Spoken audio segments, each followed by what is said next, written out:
নাহিদ, আব্দুর রহমান, দা কি রে, পূজার বন্ধ তো দিল। আজকে সন্ধ্যা থেকে আমাদের পূজার অনুষ্ঠান শুরু হবে। অনেক মজা করব, কিন্তু স্কুল বন্ধ হলো তো তোদের দেখা পাবো না, তাই মনটা খারাপ রে। আরে প্রদীপ, মন খারাপের কি আছে? মাত্র কয়টা দিনে তো। হ্যাঁ নাহিদ তো ঠিকই বলছে, এক সপ্তাহ পরে তো আবার দেখা হবেই। আচ্ছা, একটা কাজ করলে কেমন হয়?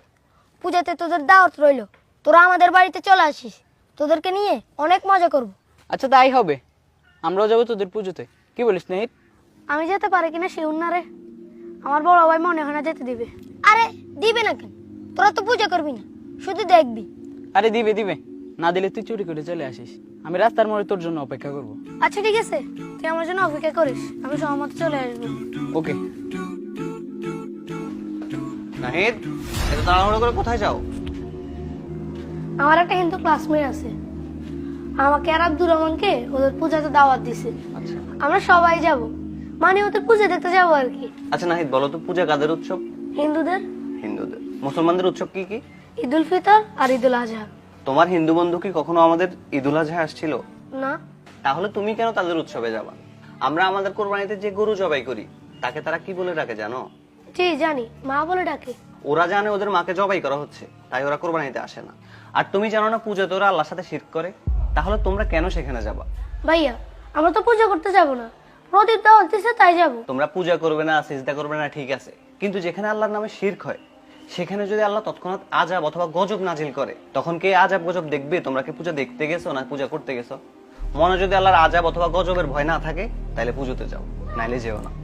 না না ভাইয়া, কি বলেন? আল্লাহর গজবে কেন থাকবো? আল্লাহর গজব কিভাবে সহ্য করবো? এবং সেখানে কিন্তু গান বাজনা হবে, যেটা ইসলামে কঠোরভাবে নিষেধ। আল্লাহকে ভয় করো, মনে রাখবা আল্লাহর সামনে কিন্তু একদিন আমাদের সবাইকে উপস্থিত হতে হবে। তখন কি জবাব দিবা? আল্লাহ যদি বলে আমার নামে এখানে শিরিক হচ্ছিল, তুমি এখানে কেন গেছো, তখন কি বলবা বলো তো? আচ্ছা ঠিক আছে ভাইয়া, আমি যাব না। আচ্ছা ঠিক আছে, যাও ঘরে যাও। আচ্ছা। নাহিদ, এই নাহিদ, তুই বেটা কালকে আমার সাথে এমনটা না করলেও পারতিস। তুই আমাকে এতক্ষণ পর্যন্ত দাঁড় করায় রাখছস, আমি সন্ধ্যা পর্যন্ত তোর জন্য অপেক্ষা করছি। দোস্ত, আমার ভাই আমারে বুঝায় বলছে মুসলমানরা কেন পূজা যাওয়া নিষেধ। নিষেধ? কিন্তু কেন নিষেধ বলতো? তাইলে শুন। নাহিদ, আব্দুর রহমান, দাঁড়া। কি রে, তোরকে এত করে বললাম পূজা আসতে, তোরা আসলি না কেন? প্রদীপ, সরি রে, আমাদের নিষেধ ছিল। কিসের নিষেধ? কে নিষেধ করছে? আমি আরো তোদের জন্য সন্দেশ, বিভিন্ন রকমের ফল, প্রসাদ রাখছিলাম, তোরা আসবি, মজা করব, কিন্তু তোরা আসলি না। এটা হইলো? তা বল, কে মানা করছে আসতে না? আমাদের ধর্মে নিষেধ আছে রে।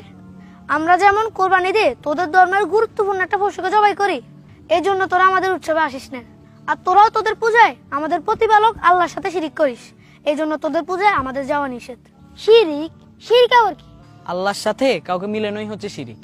যেমন আল্লাহ ছাড়া অন্য কারো নিকট দোয়া করা, অন্য কারো নামে কোরবানি করা, মানত করা, এগুলোই শিরিক। আমরা তো আল্লাহর কাছে প্রার্থনাও করি না, আল্লাহর নামে কোরবানিও দিই না।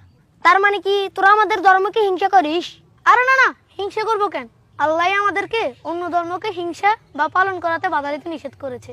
আর মহান আল্লাহ পবিত্র কোরআনে বলেন, লাকুম দীনুকুম ওয়ালিয়া দীন, তোমাদের ধর্ম তোমাদের আর আমার ধর্ম আমার। ও আচ্ছা, সুন্দর তো। লাকুম দিন, তারপর কি জানি? লাকুম দীনুকুম ওয়ালিয়া দীন।